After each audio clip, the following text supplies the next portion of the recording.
Hey everyone, welcome back to the channel where we buy and rip open packs so you don't have to. You probably can tell from my video that we're not going to be ripping any sets today, but more or less we're going to talk about what's going on in the world of Lorcana. I think it took all of us surprised that there's two new ban cards that Ravensburger just announced that are no longer can be used in competitive play. Now, before I dive deep into that, for those that are new to the channel, we talk about all different types of TCGs, anywhere from Pokemon, Union Arena, Lorcana, One Piece, you name it. So we talk about it, we've dived deep into them, so then you guys can make the ultimate decision if you want to invest into that TCG or the upcoming set. So for today, we're going to talk about Lorcana. So for those that don't know Lorcana, it's a Disney trading card game that's only about a year and a half old. It's not even 2 years yet, and I love it. It's one of my favorite games to play. I collect it as well. And if you guys are looking for a new TCG, I definitely recommend jumping into that. But there's been some new announcements, and it definitely shook up the world of Lorcana and the meta itself. So for those that have heard, Flamasham and Fortisphere have been banned from competitive play. So this kind of took some of us by surprise. I know it took me by surprise. Well, I want to say the Fortisphere took me by surprise. Flamasham, I kind of see, we kind of all saw it coming, you know. I mean, some of the things that he can do, and he's just such a good card to have in Sapphire decks. You know, the Fortisphere, you know, it's what? You play it, it's resist 1, right? And then you pay 1 ink, banish a card, and give bodyguard to, you know, chosen character. So, I mean, I understand why that would work in a lot of these new steel decks, and you know, and paired up with Sapphire, but just kind of took us by surprise. Flamasham, you know, we understand that, right? You know, you quest with him, you banish an item card, and he draws off that item card after you banish it. So you know, kind of surprised us, but kind of didn't, right? And I think because of that ban, now you're starting to see less and less of him now, which kind of stinks because I know a lot of Sapphire players love playing him in the different decks, especially pairing it up with Ruby, Sapphire, or even trying to, you know, use him with any other glimmers. So, you know, definitely changed about a lot of the structure, especially in the middle of this set. You know, I know we have the Reign of Jafar coming out soon, which is going to change the meta once again in the upcoming weeks. So for this to happen now is definitely making some changes, you know, especially with set championships right around the corner. So me personally, and this, you know, you guys can tell me down in the comments below your opinions about the ban. Did you guys agree with it? Did you guys not agree with it? In my personal opinion, and I'm going to talk about that, in my opinion, I think it was a right choice. Just like the right choice with Bucky and the errata. Bucky just was too broken, and as more and more cards come out, it's just going to make him even stronger, and it's going to be less fun to play against those decks that had Bucky. So the errata made sense, but we already kind of knew that there was going to be new cards coming, or cards that existed that were going to be banned just because how they play. So I think this was a smart move by Ravensburger just to make sure the game stays fun, stays competitive, and then doesn't break anything. So great, that's a great move on them. Now I know a lot of Sapphire players are kind of upset, and they have to pivot their decks right now, especially as they were getting ready for set champs, especially Sapphire Steel. But again, I think it was a smart move by Ravensburger. I think we already kind of saw it coming. I think if you guys didn't think, you know, Flamasham was going to be banned, and you guys just thought he was going to always be in play, I think you weren't thinking about the future. I don't think you were looking at what the state of Lorcana was right now and what it could be in the future, especially with these new cards that are coming that are just going to make him even more broken. So great move on that. The Fortisphere is kind of what took us, and I already said it. And, you know, I feel like you could get around that, you know, but at the same time, I think just some of the Sapphire decks that I saw and some of the different plays I saw in person, at locals, and then online as well, it definitely made Sapphire broken, especially pairing up with Fortisphere. So very interesting play on that. Now, you could still play with it at your locals, you know, if everybody agrees to it, but let's all agree. We all can at least be on the same page that nobody's going to want to play with it because everybody's playing competitive. At the same time, they're getting ready for set champs, so it wouldn't make sense to put them in your decks. So I actually have some decks here that I want to go over And we're going to talk about the new meta, right? Especially with these new built decks that don't have Flamasham. And then what are some decks that are actually up and coming that, you know, because of the ban, are making them more popular now. So we're going to look at those decks in just a few. But before we do that, guys, we really appreciate your support here on the channel, and we really love talking about all these different TCGs, especially if anybody who's new here on the channel and this is their first video. Definitely go check out our other videos. We talk about Pokemon, like I mentioned, new in Arena, you know, Lorcana. We open up these different sets. We talk about our opinions. So again, our ultimate goal for you guys here in the community is to talk about these TCGs and give you guys the opportunity to hear what I have to say and just see the cards themselves, and then you make the ultimate decision if you're going to invest into that set. That's why we're 7 cards in hand. So, you know, don't forget to like, comment, and subscribe. And at the end of this video, I'm actually going to talk about a giveaway that we're going to be doing in the upcoming week. I know I talked about it in my last video, but I'm going to talk about it a little bit more and give some description on what that is, obviously, at the end of this video. So with that being said, that's our opinion on the ban, and I feel like it's a smart move, and we're only going to start to see cards get more banned. We're going to start to see other cards being broken and other combos. So I wouldn't be surprised if more erratas and more bans come in the future. If you've been playing TCGs for quite some time, like Magic, you know, especially Magic, right? Pokemon, you already know about what's going to happen. You know that bans are coming. You know erratas are coming. So there's no surprise to it. People here, if you're new to playing TCGs, this is something that is common in different card games where specific cards become broken or they're just too powerful or OP. So they either become errata, which changes the effects of the card, or they get banned from competitive play. So yeah, you could still play with them in a friendly competition, but in an actually competitive state, you're never going to see them. So with that being said, let's take a look at some decks that are the new meta and are actually gaining very popular. And then we could see this change in the upcoming weeks, especially when the next set drops, which is the Reign of Jafar. I'm excited for that to see how it's going to change up the meta, but I really like how the state of the game is right now. And, you know, let's see how we are pivoting some of these decks. So let's take a look at our first deck, which is this Emerald Amethyst. Now, looking at this deck here, this is a great tech deck. It's a very heavy discard. There are some things that were changed in it. I know you can have the Lucifer in this deck. Some people do run the Lucifer, but I mean, you're really drawing off that Diablo. You really, you know, want to trigger that, right? Especially on turn 2. You have, you know, you have your Genie where you can draw when you play him, and he's invasive as well too, which he's a heavy hitter that you're going to see a lot in this deck. You have your Ursula, which is going to help you with those Steel Songs, especially if you're trying to get rid of, you know, either, was it the Whole New World or some of those Zeuses or, you know, the Storm Ray John. So you have a lot of different, you know, actions in this deck, and I think it's just a really good discard. You know, I know Emerald Steel was discarded previously before the Bucky errata, but I think this is really a great substitution for it. And I think just a lot of aggressiveness, a lot of evasive in here. So especially if you're not running evasives, you have to have another answer for that. But I feel like the way the meta is set up now, or some of the decks that we're going to get into, you definitely have an answer for this. I just like this play. Personally, I really like Emerald Amethyst. I really like the Diablo. It's one of my favorite cards, which people say the Diablo probably should have been, you know, banned or errata before the Hiram, but, you know, I could see that in the future that the Diablo could be banned in the future. For those that are new to Lorcana, Diablo, when you quest with him, anytime your opponent draws a card, as long as he's exerted, you draw a card as well. So he's very broken if you see, you know, your opponent is drawing so heavily and then you're just drawing off it as well too. So, but aside from that, I mean, you have the Elsa, which is great for exerting other cards, especially like if you're playing with Beast, right? You draw a card if he has no damage on him. You know, you have the Prince John. We see that in a lot of these Emerald decks. The Prince John, when you start to discard, you can draw off of. And then you actually run the Madam Nymph and the Merlin, which I like about this one because not only are you bouncing back to your hand now, you're also providing additional attack, especially to knock out some of these bigger cards like the Tamatoas, you know, the Scars that we might be seeing in some of these Ruby decks or these Sapphire decks. So really, I think it's just an overall great deck for discard and just for, you know, teching all together.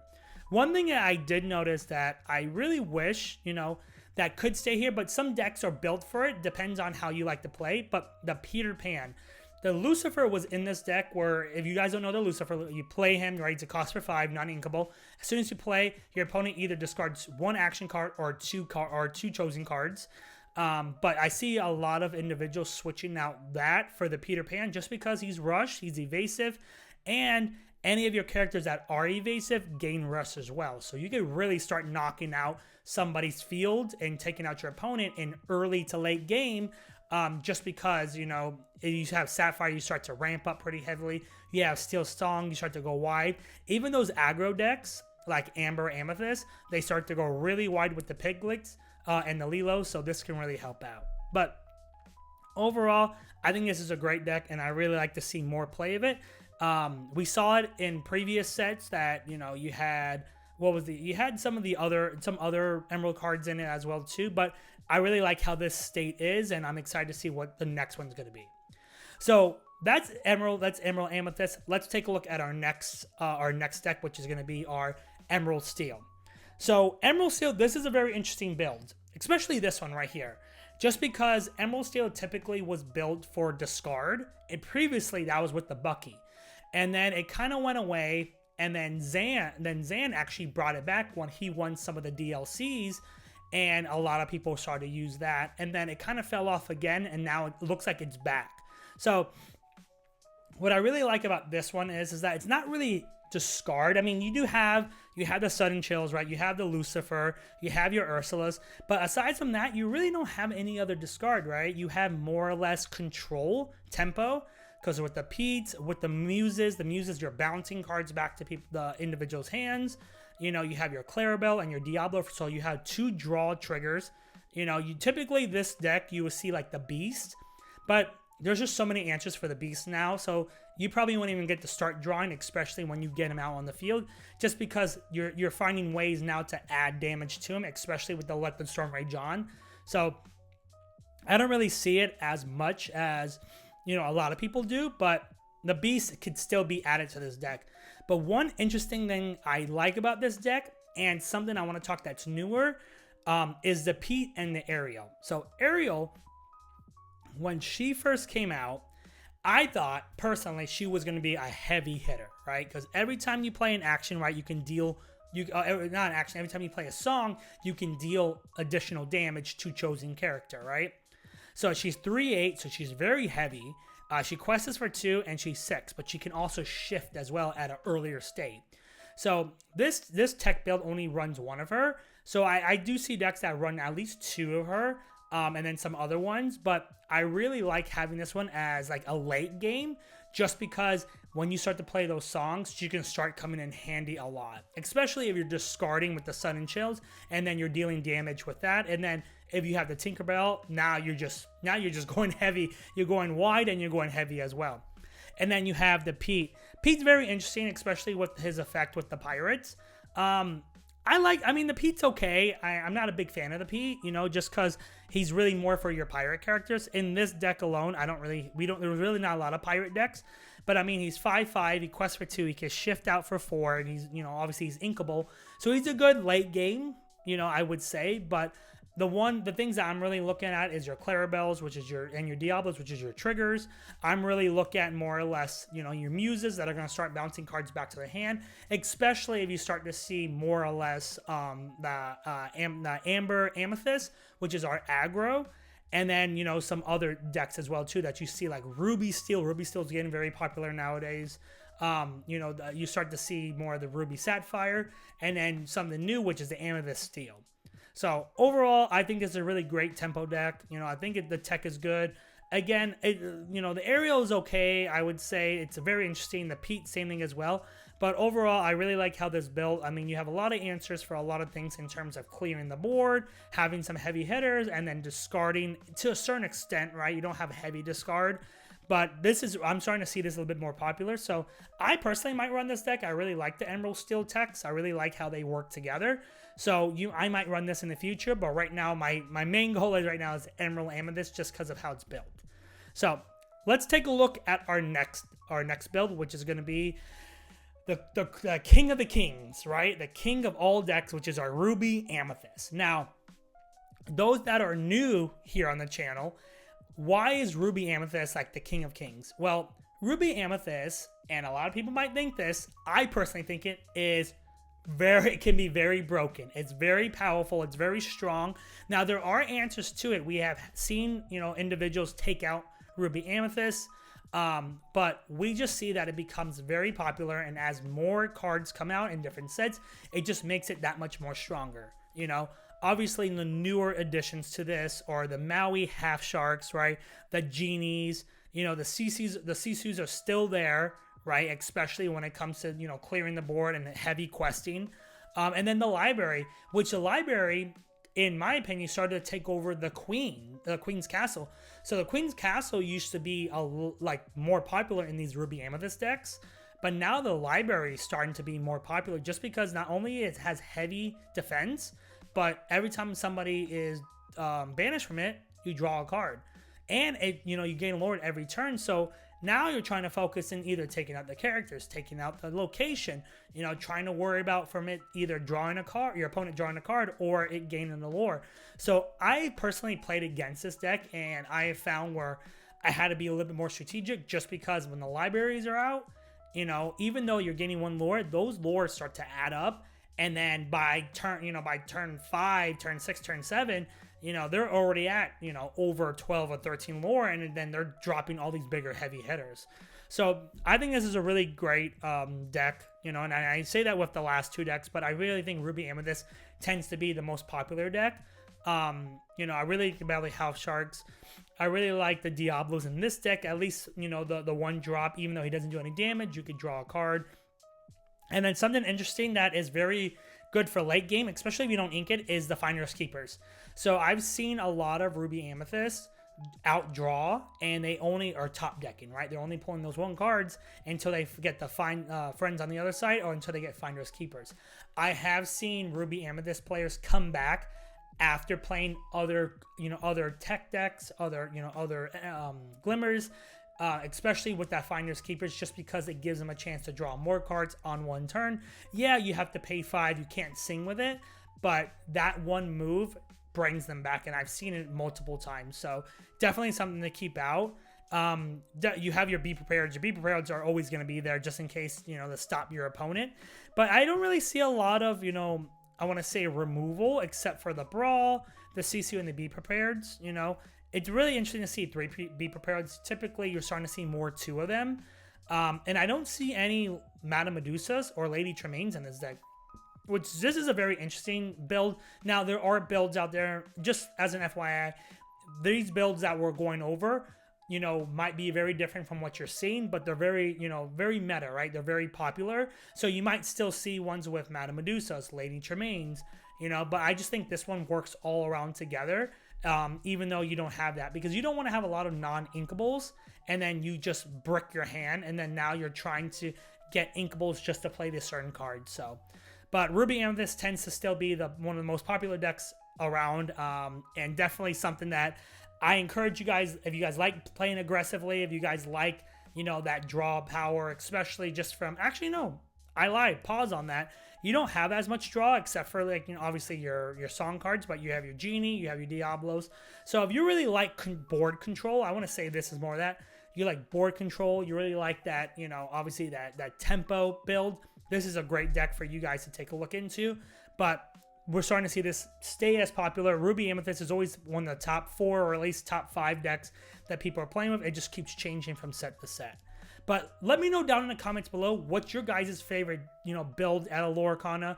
Do you guys like some of the builds that we talked about, or do you guys like playing differently? Again, different decks play differently. Some are more aggressive, some are more tempo, some will play the slow game and then they start to pick up later in the game.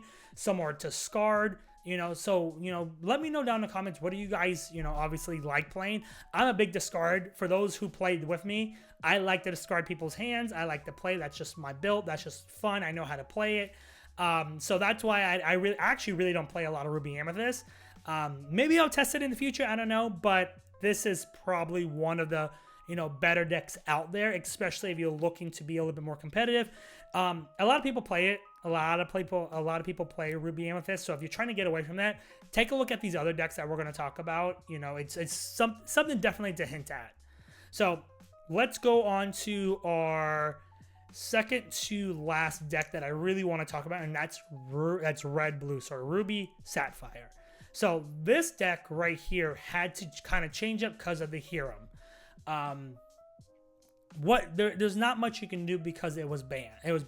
Right? So what's the point of even having them in the deck? So a lot of changes to the Ruby Sapphire, Ruby Steel, but this one here specifically still has heavy hitters, and is still really good in the meta. So you start to see a lot of universe play Ruby Blue or Ruby Sapphire. That's what a lot of people like to, or Red Blue. So you have your T-pose, right, for your ramping. And that's the thing about Sapphires. Those who don't play Lorcana, they're, again, new here. Sapphires really likes to tech at ramping. So ramping, obviously getting more ink, right? So then you can start bringing out these bigger cards early on in the game, right? By turn, with your T-pose, with your How Far I'll Go, with your, your Sail the Azurite Sea, you develop your brain, so on and so forth, all these other different cards, all these different songs, you start to build up your ink. So then by turn 4, by turn 3, you're already bringing out your Maui Half Shark, you're bringing out your Tamato, you're bringing out your Sisu. Well, your Sisu, I don't know, it's still a little far unless you're shifting, but I don't see any shifts on this, at least this build. But that's what Sapphire really does, right? Gets you ramping, gets you ready to start breaking out these heavy hitters so early on in the game. But one thing I do like about this, and I started to see a little bit more often, is all is found. So you put 2 cards from your discard into your inkwell. I haven't played against a deck that has that specific card, at least not now. But I'm starting to see that people adding it to their deck. That card you have to be careful for, because, and plus you can sing with it. So the thing about it too is when you are playing against Sapphire, you have to be mindful that they are going to start ramping right from the get-go with the popsicles, with the T-pose. Well, the popsicles don't really ramp, right? They just allow you to draw a card, but the T-pose are going to start doing that, and then obviously your other song cards. So when you play Sapphire, they're going to start building up their inkwell, so you have to be prepared on what they're going to come out. Typically, what you're looking at is what they always have, right? Which is the Mauis, the Maui Half Shark, the Tamatoas. Some of them are running both Tamatoas, right? Others are not running the Sisu. So you just have to be very careful when you start to see these ramps, because as you get later into the game starts to turn to more their favor than your favor, especially depending on what you're playing. Now, I have seen aggro decks beat Ruby Sapphire just because they quest so heavily in the beginning that by the time turn 4 comes around, they're already close to that 20. But that doesn't stop Ruby Sapphire. It's still very strong, still very powerful. So this is a deck, or at least 2 combinations of colors, that I recommend just trying out. A lot of people are running Ruby Sapphire. A lot of them like how this is built. I played Ruby Sapphire a couple of times. I kind of like it. I like the ramp aspect. I'm really trying out a Ruby Emerald, not Ruby, Sapphire Emerald, which I think is going to be the new meta as time goes on with all these different cards. But right now, I just don't think it's there. It's very inconsistent, and you want a deck specifically to be consistent on the different triggers, the different texts, the tempo itself, on how everything works together. Everything we've seen so far, they all work together. So that's something you want. Just keep that in mind when you guys start to build your decks. You want something that works together, because sometimes it doesn't make sense. So that's Ruby Sapphire. Let's take a look at the last deck that I want to go over, which is something that I didn't think a couple sets ago was going to be one of the top decks to play, and that is our Amethyst Steel. So this is a very interesting build. This here, not even the build, but I would say just everything that all these cards that work together, right? So the build, let's say that, the build. A couple of sets ago, this was a really fun deck to play. I played this deck, but then I switched to other Glimmers, right?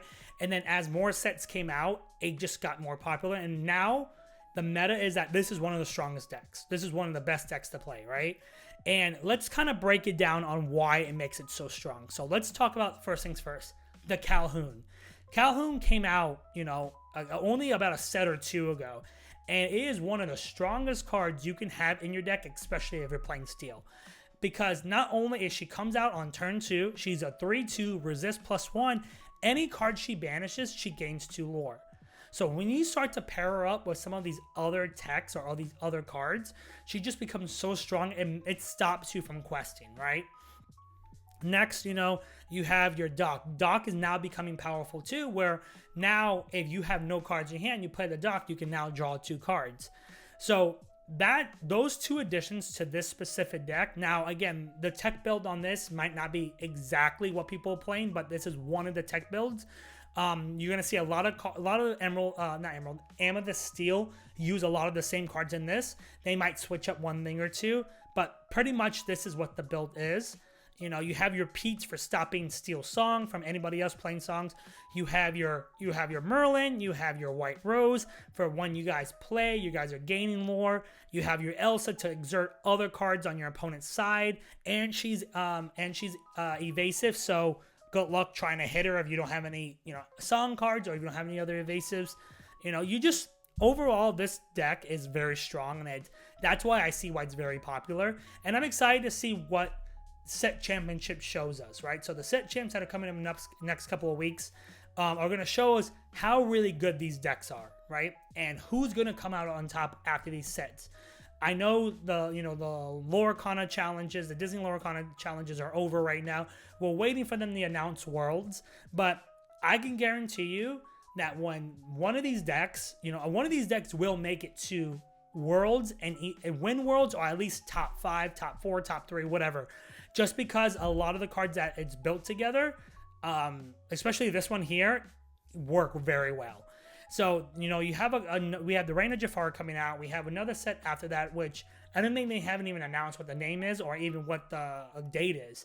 But I just see this deck getting stronger and stronger, and you can add different things to it. But right now, the build that I'm looking at least is very good, especially with the Calhoun and Doc in it. Your Smee's there right in the get-go to start questing, and then you have your Genies, you know, you have your Elsas, and then there's those darn libraries again. Those libraries are going to, I'm telling you, are going to be a menace, especially with them getting, I wouldn't say getting rid of, but you don't see a lot of Queen's Castle. So the libraries are what you have to kind of keep an eye out for.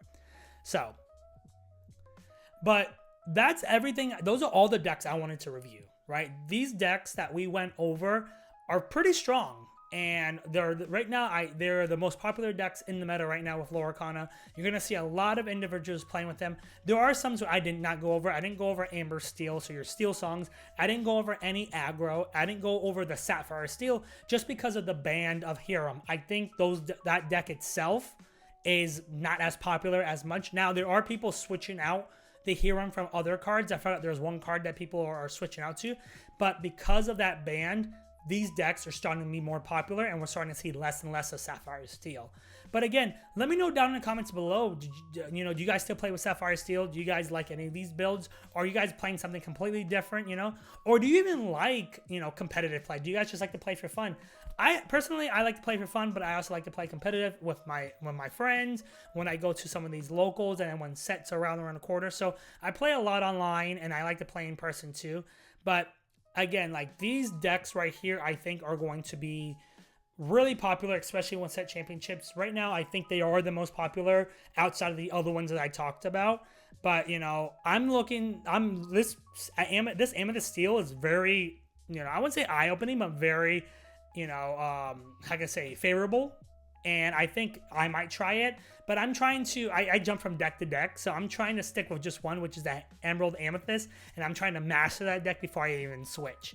But, hey, before I let you guys go, before we end today's video, I talked about it earlier in the video. We're doing a giveaway for, obviously the month of April, and this is to celebrate all the upcoming Pokemon TCGs. We have a lot of information and announcements that just came out, right? We have the Glory of Team Rocket. We have Destined Rivals. We also have Lorcana sets that are coming out as well. And then we just had Journey Together. So I know this is more about Lorcana, but just to talk about Pokemon for just a second, I mentioned in my previous video, we're going to do a giveaway where we're going to actually give away this exclusive coin right here from our friends at AKA Supply. All you guys have to do is follow our Instagram, subscribe to our channel, and comment on either on our Instagram or on our YouTube channel, you know, what's your favorite Pokemon and what set are you guys excited for? Or are you upset about what the current state of Pokemon is right now? Now, don't get too crazy in the comments, but I love hearing you guys' feedback. You know, for those that have been with me since I first started, I just started this channel, right? I'm still new to Pokemon, these other TCGs, and I love doing all this for you guys. So your support here helps me out, and I love it. You know, I love talking to TCGs, and I like hearing your voice because, you know, I won't be here if you guys didn't like any of the TCGs, right? If you guys didn't like, you know, obviously listening to, you know, looking at Lorcana, Arena, One Piece, you know, Pokemon, however. So again, truly down from the bottom of my heart, I really appreciate it. But keep an eye out. I'm going to do a post of this giveaway with the full instructions, the full details that I just talked about. So then you guys have a chance to win this exclusive coin. But as always, let me know down in the comments below. Did you guys, you know, enjoy some of these decks? What are you guys looking forward to in Lorcana? Are you guys thinking the state of Lorcana is good, or do you think it's heading in a different direction that you don't agree with? Let me know. I love to hear your guys' feedback, and we can chat in the comments as well. But don't forget to check out our other videos, you know, right here. You know, we did Pokemon, we done we done One Punch Man, Demon Slayer, Arena, you know, which is those sets there. So, but again, I hope you guys, you know, enjoy this video, and as always, I'll see you guys in the next.